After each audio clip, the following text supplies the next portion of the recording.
पवार जी की आत्मकथा अछूत के पिछले एपिसोड में मैंने इस पुस्तक का एक छोटा सा इंट्रोडक्शन था जो आप लोगों से शेयर किया था और साथ ही समझाने की कोशिश की थी कि क्यों इस पुस्तक का डिजिटलाइजेशन इतना इम्पोर्टेंट है और इसे सुने जाना क्यों इतना इम्पोर्टेंट है। और भी आत्मकथाएं हैं लेकिन वे सभी आजादी से बाद के काल में लिखी गई हैं। यही सिर्फ इकलौती दलित आत्मकथा है जो आजादी से पहले के काल से लेकर आजादी के बाद के काल को एक साथ जोड़ती है।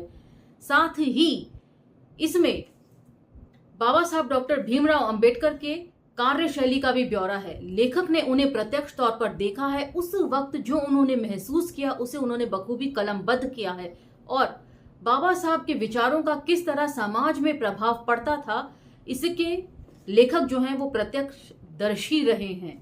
उस समय समाज किस तरीके से बाबा साहब को लेकर सोचता था, जिस तरीके से हम भगवान की पूजा करते हैं उस समय भी लोग जो हैं बाबा साहब को उसी नजरिए से देखते और समझते थे, उनके एक दर्शन के प्यासे रहते थे। इन सब को कलमबद्ध किया गया है इस आत्मकथा के दौरान।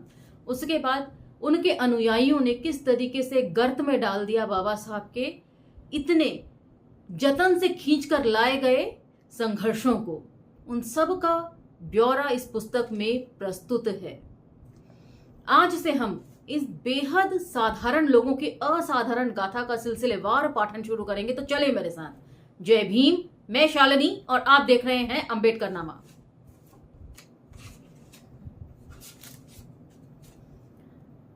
जब कभी भी वह अकेला होता है उससे अक्सर मेरी मुलाकात हो जाती है। जब से मैंने होश संभाला है तब से मैंने उसे अच्छी तरह पहचाना है। जितना अपनी परछाई से परिचय हो उतना परिचित है वह। वे कभी कभी अंधेरा छा जाने के कारण या बदली छा जाने के कारण जैसे स्वयं की परछाई लुप्त हो जाती है वैसे ही वह लुप्त हो जाता है। पिछले कई वर्षों से उसे भीड़ से बड़ा लगाव रहा है, हमेशा किसी के साथ या सभा सम्मेलनों में दिखाई देता है। आज भी ऐसा ही हुआ। एक सभागृह में सामाजिक समस्याओं पर परिसंवाद आयोजित किया गया था। स्टेज पर प्रतिष्ठित लोग बैठे थे, उस भीड़ में भी वह सिकुड़ कर बैठा था। जब उसकी बारी आती है तब वह अपने विषय पर बड़े मनोयोग से प्रस्तुत करता है। अनेक लोग उसके प्रस्तुतिकरण की दाद देते हैं, कुछ लोग तालियां भी बजाते हैं। सभा के समाप्त होते ही उसके चारों ओर मंडराने वाले चेहरे गायब हो जाते हैं। मेरे पास आकर वह कहता है, मेरा भाषण कैसा लगा? बहुत अच्छा भाषण दिया तूने, पर एक बात तो बता, तू कभी खुश नहीं दिखता, हमेशा परेशान सा लगता है। लगता है तूने बहुत दिनों बाद मुझे आड़े हाथों लिया है। अरे आज तक मैंने तुझसे कुछ छुपाई है क्या कोई बात? तुम्हारा एक प्रोफेसर दोस्त तुम्हें दलित ब्राह्मण कहकर गाली देता है। तो शरण कुमार लिम्बाले जी की आत्मकथा अक्करमाशी और उनके कहानी संग्रह दलित ब्राह्मण दोनों का मैंने पाठन किया है और शरण कुमार लिम्बाले जी की ही दी हुई ये टर्मिनोलॉजी है दलित ब्राह्मण। उनकी पहली ही कथा यहीं से शुरू होती है, उसे आप जरूर सुनिएगा। प्लेलिस्ट में जाएंगे तो आपको मिल जाएंगी। उनके कहने में सत्यांश है। ऊपरी तौर पर देखने से कोई भी कह सकता है मैंने एक सुखी आदमी की शर्ट पहन रखी है, 700-800 की सरकारी नौकरी है, वे भी ऑडिटर की। माई बाप सरकार ने किराए का ही सही सब अर्न में घर दे दिया है। पढ़ी लिखी पत्नी है, 2 लड़कियां पढ़ रही हैं। अपना नाम चलाने के लिए 5-6 साल का लड़का हाथों कंधों पर नाच फुदक रहा है।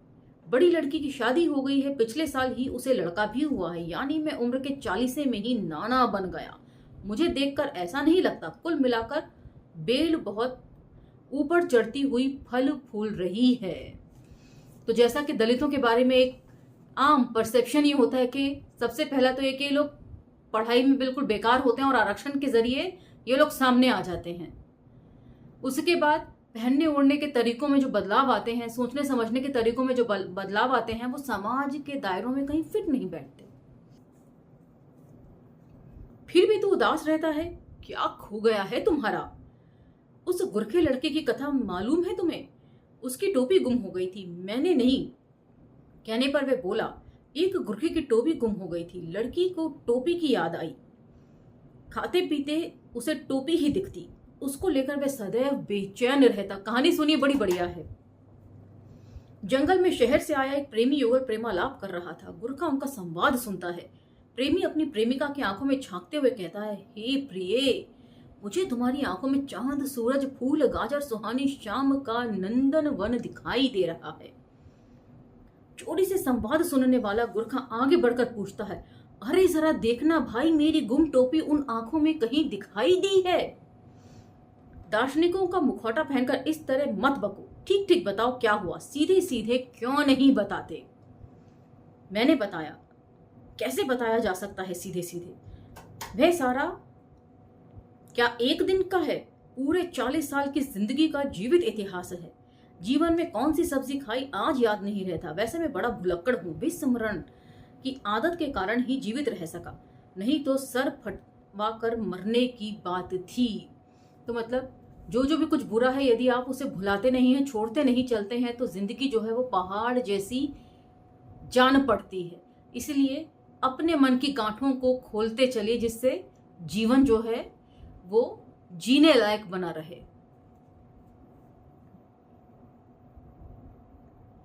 मुझे एक भी बच्चे की जन्म तिथि याद नहीं, पत्नी ही उनके जन्मदिनों की याद दिलाती है। मुझे लगता है अक्सर पुरुषों को इस तरह की ये कॉमन बातें हैं पुरुषों को लेकर, अक्सर उन्हें बच्चों की जन्म तिथियां याद नहीं रहती हैं। ये ज्यादातर औरतें ही उन्हें बताती हैं। पर तू कैसे बड़ा होता गया, किसकी गोद में तुम्हारी परवरिश हुई, है सब बताने में क्या एतराज है? ठीक है, जैसा याद आए बताता हूं। Gondwana within bracket kanji house में मेरी पसंद की एक कविता है। सागर में हिमखंड ज्यों डूब के बचे, ठीक उसी तरह ये सुख दुख शिखर लांघ लांघ कर आते हैं। यादों की दाहक बूंद शरीर पर तेजाब छिड़कने से आग दहक जाती है। कांधे पर जिंदगी का ये सलीब और माथे पर भाग्य की तख्ती ठोंक कर तुमसे खुल्लम खुल्ला हाथ झटक लिए हैं। अब भूतकाल की खाल खींचकर साफ चेहरे से कैसे घूमा जा सकता है? मतलब you can not change your past but your past can change you. आप अपने अतीत से कितना भी पीछा छुड़ाने की कोशिश करें, वो आपसे चिपका ही रहता है। आज आप जो भी कुछ है उसके पीछे कहीं ना कहीं ये अतीत आपके साथ जुड़ा रहता है, और अतीत के कारण ही आज आप जहां हैं वहां होते हैं। ये कविता मुझे अपनी ही उम्र का आईना लगती है। मेरा चेहरा इस तरह जमा हुआ ज्यों समुद्र में कोई हिमखंड डुबोया हो। उसका सिर शिखर लोगों को दिखता है। इसके आधार पर लोगों के तर्क वितर्क। तो आपने एक फिल्म आई थी टाइटैनिक, उसमें देखा होगा जब टाइटैनिक टकराया था तो जो नीचे आइसबर्ग था वो ऊपर बहुत छोटा सा टुकड़े जैसा दिख रहा था। बस वही इस कविता का भाव है कि लोगों को जो ऊपर एक छोटा सा टुकड़ा बर्फ का दिखाई दे रहा है, असल में पानी के नीचे वो बहुत बड़ा हिमखंड है। इतना बड़ा हिमखंड कि उससे टकराकर टाइटैनिक जैसा जहाज भी डूब सकता है। यही भाव जो है इस वक्त लेखक हमसे शेयर कर रहे हैं, और कविता का भाव भी यही था जो मैंने भी पढ़ी। मैंने जो भूतकाल भोगा है वह सागर में पाला पोसा गया बर्फ का पहाड़ सा विशाल विस्तृत है। जब से मुझ में समझ आई है तब से वह मुझे चकमा दे रहा है। इसे पकड़ते समय प्राण कांपने लगते हैं। काफी दिनों तक तो ऊपरी सतह पर दिखने वाले इसी शिखर पर मोहित हुआ, अनेक बार शॉक दिया। अब कुदाल लेकर इसे तोड़ फोड़ डालें, ऐसी कुछ तुम्हारी इच्छा लगती है। मुझे शंका है वह टूटेगा भी या नहीं, परंतु तोड़ते समय मेरी दशा पोतराज सी होगी। पोतराज देखा होगा आपने, अपने पूरे शरीर को जो है रंगों से तरह तरह के लीप कर जो है वो बाघ का डांस जो है वो करते हैं। तूने देखा होगा पोतराज अपने ही खुले बदन पर कोड़े बरसाता था, पैरों में घुंघरू बजाता, मजबूत बाहुओं में सुई घूंप लेता, उसके बदन से खून का फव्वारा फूटता, लोग तालियां बजाते, कोई बेचारा कहकर आहें भरता। मेरी भी हालत ठीक वैसी ही होगी, और यदि मैं दया का पात्र बन गया तो। बहुत बेहतरीन तरीके से अपनी मनोदशा को वे यहाँ सामने रख रहे हैं। अपने अतीत का लोगों के सामने खुलासा करना इतना आसान नहीं होता। आपके अतीत में सिर्फ सुख ही सुख नहीं होते, दुख भी होते हैं, और दलितों के हिस्से में दुख ही ज्यादा आते हैं। किस तरीके से हर दिन कुआं वे खोदते हैं और पानी पीते हैं। इसमें तुम्हारा क्या दोष, ये मुझे अच्छी तरह मालूम है। यदि मेरा जन्म बर्फीले टुंड्रा प्रदेश में हुआ होता तो क्या ऐसे ही भूतकाल मेरे हिस्से आता? वहां भी दुख तकलीफें होंगी, परंतु उसका स्वरूप अलग होगा। मतलब आप दुनिया के किसी भी कोने में चले जाइए, आपको भारत जैसा जो जात पात का सिस्टम है वो कहीं नहीं मिलेगा। इसके आधार पर जो आपकी हर बार अपमान और छटनी कर दी जाती है, यह भी आपको कहीं नहीं मिलेगा। बात सिर्फ पढ़ लिख कर बाबू बन जाने की नहीं है। रतन जी भी पढ़ लिख कर हिंदू कॉलेज जैसे प्रेस्टिजियस कॉलेज में एसोसिएट प्रोफेसर हैं, लेकिन उनके साथ किस तरह का भेदभाव बरता जाता है जाति के आधार पर, मनुवादी प्रिंसिपल के द्वारा, ये अपने आप में बहुत कुछ बयां करता है। कायदे से तो रतन जी जो हैं वो किसी भी संस्था के लिए एक एसेट होने चाहिए, लेकिन भारतीय संदर्भों में जब डॉक्टर अंबेडकर की ही कोई कीमत नहीं है, तब फिर रतन जी की कीमत कैसे लगे। ये सब बताते समय मुझसे ही मुलाकात हो पाएगी या नहीं, यह मैं फिलहाल नहीं बता सकता। मतलब ईमानदारी में बरत पाऊंगा या नहीं अपने अतीत को बताने के लिए। यह कोई जरूरी तो नहीं कि आईने को उसके सामने खड़े हर आदमी के बारे में सब कुछ मालूम ही हो। अब इसी बात पर गौर करो ना, मेरा नाम दगड़ू, यह तो तू भूल ही गया होगा, मैं भी भूल गया था, पर आज भी तुम्हें स्कूल के सर्टिफिकेट में यही नाम मिलेगा। आज इस शहर में मुझे इस नाम से कोई नहीं जानता। पता नहीं बीवी बच्चों को भी यह नाम मालूम है या नहीं। मुझे बचपन से ही इस नाम से घृणा रही है। शेक्सपियर कहता है, नाम में क्या रखा है, व्हाट्स इन अ नेम। और यही बात जो है हमने सावरकर की हिंदुत्व पढ़ने के समय पढ़ा था। सबसे पहले चैप्टर में, सबसे पहले पैराग्राफ में यही बात है। और यहीं से सावरकर ने जो है अपनी पूरी हिंदुत्व लिखने की शुरुआत करी है कि व्हाट्स इन अ नेम, नाम में क्या रखा है। और यहां तक कि सावरकर ने यह भी कहा है कि अगर हिंदू का मतलब काले चोर मान लिया जाए तो भी हमें यह नाम नहीं छोड़ना चाहिए, क्योंकि एक समय में अंग्रेजों को भी बड़ा डेरोगेटरी समझा जाता था अंग्रेज कहना, लेकिन अंग्रेजों ने किस तरीके से पूरी दुनिया पर राज किया है, वही चीज हिंदुओं को भी करनी चाहिए। उम्मीद है ये सब चीजें आपको पता ही होंगी। शेक्सपियर कहता है, नाम में क्या रखा है, पर मेरे ही से दगड़ू नाम क्यों कर आए। धरती के जिस टुकड़े पर जन्म लिया वहां सभी के इसी प्रकार के नाम हैं। कचरू, ढूंढिया, सटवा, जबा, सब इसी तरह के। किसी माँ ने बड़े प्यार से गौतम नाम रखा, उसका तत्काल गौवत्या हो जाता है। यही परंपरा थी। मनुस्मृति में शूद्रों के नाम की सूची देखी। इसी प्रकार तुच्छतादर्शी ब्राह्मणों के नाम विद्याधर, क्षत्रियों के नाम बलराम, वैश्यों के लक्ष्मीकांत और शूद्रों के शूद्रक मातंक। यही परंपरा 20वीं सदी में भी जारी रही। बचपन में मां कहती थी, बेटा तुझसे पहले 10-12 बच्चे दफन कर चुकी थी, बच्चे जीते ही नहीं थे। मनौती की तू पैदा हुआ, किसी ने कहा कि दगड़ू ढूंढिया नाम रखो, बच्चा जिएगा। तो मतलब 10-12 बच्चे, औरत सिर्फ बच्चा पैदा करने की मशीन रही है। यहाँ पर कैथरीन मेयो में की पुस्तक मदर इंडिया में भी हमने यही सब बातें पढ़ी हैं कि औरतों के स्वास्थ्य के ऊपर किसी का कोई ध्यान नहीं होता। 10-12 बच्चे जिस औरत के मरे हों, सोचिए वो कितनी जीवट वाली होगी, हर बार अपने शरीर को तैयार करती होगी एक नया बच्चा जनने के लिए। उस मां की मनस्थिति भी आप समझिए। इस तरह मेरा नामकरण हुआ, स्कूल जाने लगा। यह नाम मुझे पसंद नहीं, यह बात कक्षा के लड़कों को मालूम थी, इसलिए मुझे डीएम कहते। कोई मित्र घर आकर दरवाजे पर पूछता तो दादी कहती, डलाम घर में नाई हाय। डीएम का उसकी भाषा में यही रूपांतर था। मेरा बचपन कभी गांव में तो कभी शहर में बीता। मेरा एक पैर गांव में और दूसरा शहर में होता, इसलिए आज भी मैं पूर्णतया गांव में या पूर्णतः शहर में नहीं रहता। मेरी मानसिकता भी 2 भागों में बटी हुई है, 2 दिशाओं की ओर, जरासंध सी। पिताजी बंबई की सुक्या गोदी में काम करते थे, उन्हें मैं दादा कहता था। आज भी मेरा बेटा मुझे दादा कहता है, वह डैडी या पप्पा कहे, यह मुझे कतई पसंद नहीं। यह सब देशी कटीले झाड़ों में विलायती कैक्टस की कलम लगाने सा लगता है। हाँ, तो मैं कह रहा था, उन दिनों हम कावा खाने में रहते थे। 10x12 का कमरा, भीतर ही नल, संडास कॉमन, माँ दादी और चाचा का परिवार भी वहीं।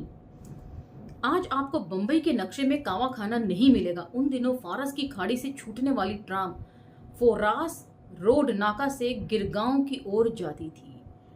तो इस तरीके से भी इतिहास का लेखा जोखा भी इन जो आत्मकथा है उसमें कलमबद्ध किया गया है। इसी तरीके से मुर्दैया जब हमने पढ़ी थी तो उसमें भी तुलसी राम जी ने जिक्र किया था कि आजमगढ़ का वह इलाका जो कभी मुर्दैया कहलाया करता था, अब वो वैसा नहीं है जैसा उसे वे छोड़कर गए थे अपने लड़कपन में। तो इसलिए भी ये सारी जो दलित आत्मकथाएं हैं, इनमें जो समाज, जो सोसाइटी, जिस तरह के रूढ़ियां और जो सेटअप हमें मिलता है, आज वैसा नहीं है। ऐतिहासिक दृष्टि से भी इन्हें पढ़े जाने की जरूरत है। दादी ने घोड़ों की ट्राम देखी थी। दादी पुरानी बातें सुनाती। मेरी आंखों के सामने एक दृश्य कौंध जाता। घोड़ा ट्राम कैसे खींचता होगा, उसकी नथनों से कैसे झाग निकलता होगा। इसी पुल के पास से नागपाड़ा शुरू होता था। इसी नागपाड़ा में कावा खाना था। आज वहां 5-6 मंजिल की विशाल इमारत है। कावा खाने की एक ओर चोर बाजार, दूसरी ओर कमाठीपुरा। यहाँ पर डॉक्टर अंबेडकर का दिया गया भाषण बड़ा मशहूर है, जो उन्होंने वेश्याओं के बीच में दिया था। उसके ऊपर रतन जी ने वीडियो बनाया है, उसे भी आप जरूर सुनिएगा। गोलपीठा में वेश्याओं की बस्ती, इन दोनों के ठीक बीचों बीच कावा खाना की बस्ती। इस इलाके में महार लोग छोटे छोटे द्वीप बनाकर रहते थे। ये संगमनेर, अकोला, जुन्नर, सिन्नर की तराइयों से आए हुए लोग थे। आसपास ईसाइयों, मुसलमानों की बस्ती थी। महार लोगों के मकानों की व्यवस्था बड़ी घटिया थी। एक एक दड़बे में 2-3 उप किराएदार, बीच में लकड़ी की पेटियों के पार्टीशन, लकड़ी के इन्हीं संदूकों से उनका सारा संसार था। पुरुष हमाली अर्थात मजदूरी करते, किसी मिल या कारखाने में जाते। स्त्रियों को कोई पर्दे में न रखता। उल्टे पुरुषों की अपेक्षा वे ही अधिक खटती थीं। शराबी पति उन्हें कितना भी पीते हुए उसकी सेवा करती थी। तो साथ साथ कैथरीन मेयो भी इस पुस्तक के आपको चलती हुई दिखेंगी। जहां भी कहीं स्त्री संदर्भ आएगा, कैथरीन मेयो का जिक्र भी जरूर आएगा। उनका शौक पूरा करती। सड़कों पर पड़ी चिंदियां, कागज, कांच के टुकड़े, लोहा, लंगड़, बोतलें बीन कर लाना, उन्हें छांट छांट कर अलग करना और सुबह बाजार में लेकर बेचना, यही उनका धंधा था। वहीं पास की मंगलदास मार्केट के कपड़े का व्यापार चलता था। उन दुकानों में फेंके गए कागज आदि ये औरतें इकट्ठा करती। सब अपनी अपनी दुकानें तय थी। कचरा उठाने के लिए झगड़े होते। वहां की दुकानों के नौकरों को छोटी मोटी रिश्वत भी दी जाती थी। कुछ औरतें पास के ही वैश्यालय में वेश्याओं की साड़ियां धोती। कीमा पाव से ऊबी वेश्याओं के लिए कुछ औरतें बाजार की रोटियां और रायता पहुंचाती। शौकीन ग्राहक इन आयाओं की ही मांग कर बैठता। ऐसे समय कांच से इज्जत बचाने के लिए वे सिर पर पैर रखकर भागती। तो कैथरीन मेयो में हमने जो भी ब्यौरा सुना था स्त्रियों का, वो ब्राह्मण परिवारों का या सवर्ण परिवारों का ज्यादा था। और यहाँ पर यदि हम कंपैरिजन करें तो दलित जो थे वो अपनी औरतों को पर्दे में नहीं रखते थे। पर्दे में ना रखने की वजह सबसे बड़ी यही थी कि ये लोग निकम्मे हुआ करते थे पुरुष इनके, और सारा का सारा काम जो है मजदूरी से लेकर घर की देखभाल तक और बाहर से सौदा लाने तक ये औरतें ही किया करती थी। और पुरुषों के ऐब वे पाला करती थी, बदले में उन्हें पिटाई मिलती थी।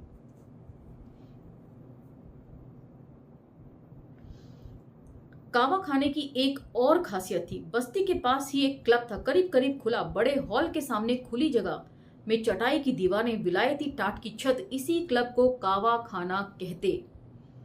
यहाँ गोरे साहब, यहूदी, ऊंची कदकाठी के अरबी लोग, उनमें एक आध हबशी, ये सारे लोग दिन रात जुआ खेलते। उनके खेल भी विविध, ताश के 3 पत्तों के खेल, बिलियर्ड्स आदि। चमकदार रंग बिरंगे गोले चिकनी छड़ी से छेद में लुढ़काते। इस बिलियर्ड खेल को हम बंद दरवाजों के दरारों में से देखते रहते। वे लोग अपने व्यवहार से जाहिर करते रहते कि यह खेल गरीबों का नहीं है।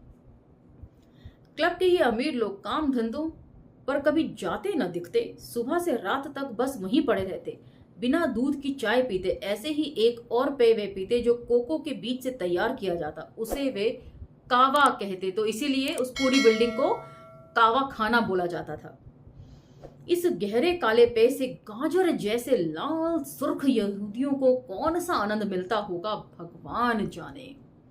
यहूदियों की एक बात याद आई, मुर्गी मारने का उनका बड़ा अजीब तरीका था। वे मुर्गी के आर पार छुरी नहीं घुमाते थे, सिर्फ आधा गला काटकर मैदान में फेंक देते। मुर्गी के गले से होता खून का छिड़काव और उसकी जानलेवा छटपटाहट, ये क्रूर खेल देखा ना जाता। यहूदी मंडली के विशाल मंदिर के पास ही ये हत्याकांड निरंतर चलता रहता। स्कूल जाने आने का वहीं से रास्ता था। ये सब देखकर रोंगटे खड़े हो जाते। तो ये सारा खेल जो है वो विशाल मंदिर के पास होता था और किसी की हिम्मत नहीं कि इन लोगों को मना भी कर सके। कभी कभी क्लब के लिए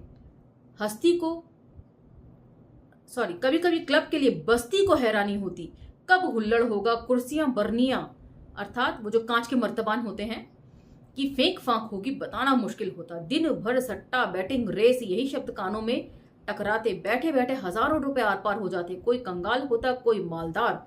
हम सब जो सोकर उठते तो पूछा जाता, रात में कौन सा सपना देखा? सपने में आग देखी तो अमुक आंकड़ा, पानी देखा तो फलां आंकड़ा, बस यही सिलसिला जारी रहता। तो इस तरह की बात जो है ना, आपने फुकरे फिल्म में जरूर देखी होगी कि जब जो सोकर उठता है एक कैरेक्टर, नाम मैं भूल रही हूं, और वो जो भी सपना बताता है उससे हीरो जो है वो आंकड़ा तैयार करता है और उसी पर दांव खेला जाता है। तो वैसी ही कुछ चीज यहां पर मेंशन है। जिना बैटिंग खेलने के लिए एक आना भी पर्याप्त होता। इस खेल में घर के सभी स्त्री पुरुष बड़े उत्साह से भाग लेते। फुटबॉल की धूल धूसिर पगले को भी इस खेल में अच्छा मूल्य मिलता। उसके इशारे का अर्थ निकाले जाते। इससे किसी की किस्मत चमक जाती तो उस पागल को योगी सा मूल्य मिलता। क्लब के पास ही घोड़े की नाल के आकार की एक खपरेल चाल थी, उसी में हम लोग रहते थे। हमारे कमरे के पास ही दादी की बड़ी बहन के 4 कमाऊ पूत रहते थे। मेरे सगे चाचा का नाम जवा था। मौसेरे चाचाओं के नाम थे रभा, नभा, शिवा और कबा। इनमें से किसी को मैं तात्या कहता, किसी को बाबा। इनमें से कोई हथ गाड़ी खींचता, कोई हमाली करता। शुरू शुरू में अकेले पिताजी ही गोदी में थे, बाद में उन्होंने एक एक कर सबको चिपका दिया था। तो आज का ये एपिसोड हम यहीं विराम देते हैं। बहुत ज्यादा इसमें समझाने को कुछ है नहीं, क्योंकि हर चीज को बेहद परत दर परत खोलकर दया पवार जी ने हमारे सामने प्रस्तुत किया है और हर चीज का क्लैरिफिकेशन भी उन्होंने हमारे सामने रखा है। इसलिए अलग से कुछ कहने की जरूरत नहीं। जहां संदर्भ आएंगे दूसरी पुस्तकों के तो उन्हें जोड़ती चलूंगी। इसी के साथ आज का एपिसोड आपको कैसा लगा मुझे कमेंट सेक्शन में जरूर बताइएगा और इन्हें दूसरे प्लेटफॉर्म्स पर स्प्रेड करना भी ना भूलें। मिलते हैं अगले एपिसोड में। आज्ञा दीजिए। धन्यवाद।